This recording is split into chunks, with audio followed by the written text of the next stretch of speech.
Audio Jungle.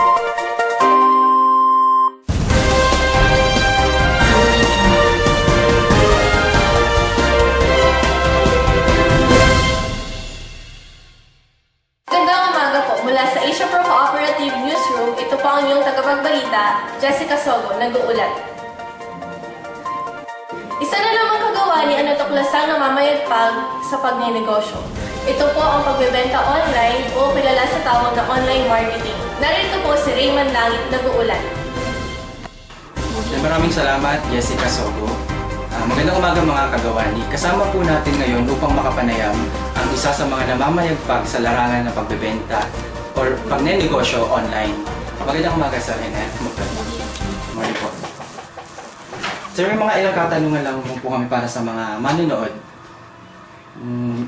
Gusto lang po namin malaman kung bakit niyo po naisipang pasukin at simulan ang larangan ng pag-online marketing.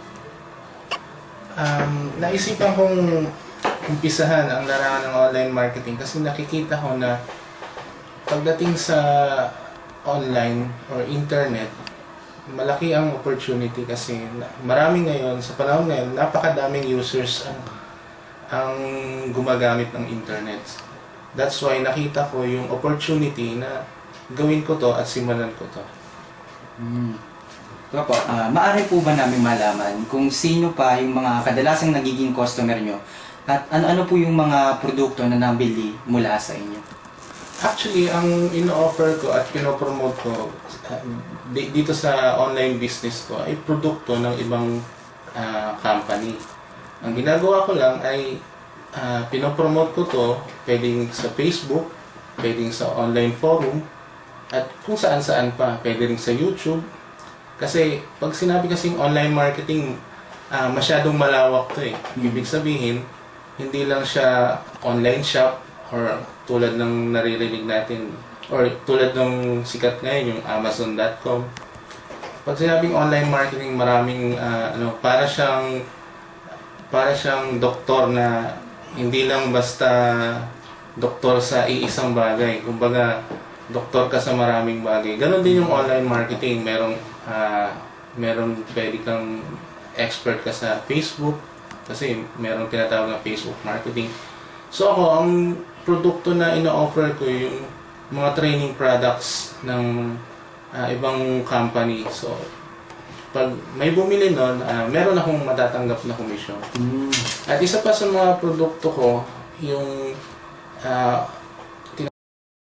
bago lang maglalabas ngayong buwan, which is yung Global Circle na powered Nissan Cellular. So, yun yung mga produkto na pinopromote ko ngayon. Ang usual na target natin yan, syempre yung mga tao na mahilig mag-load. Kasi syempre, sa panahon ngayon, hindi na lang tatlo ang basic necessity sa buhay ng tao. Diba? Usually, ang basic necessity sa buhay ng tao is yung food, shelter, and clothes. Yes, sir. Ngayon, ang mga tao, kung mapapansin mo, kasama na yung paglo-load. Which is, nakita ko rin big opportunity, kaya ginrab ko kagad. So, kung paano yun, siguro, kausapin na lang nila ako para ma-explain ko kung paano siya. Kasi, diba, kung iisipin mo, gastos ang load. Pero, may magandang ginawa ang Sun Cellular na nakipag-partner siya sa isang company, which is yung tinatawag na nating Global Circle. Ginawa nila, nag-brainstorming sila at nakapag-come up na instead na puro tayo gastos sa load, gumawa sila ng system para pwede rin inegosyo ng mga tao. That's why, very, great kasi marami natutulungan. Okay po.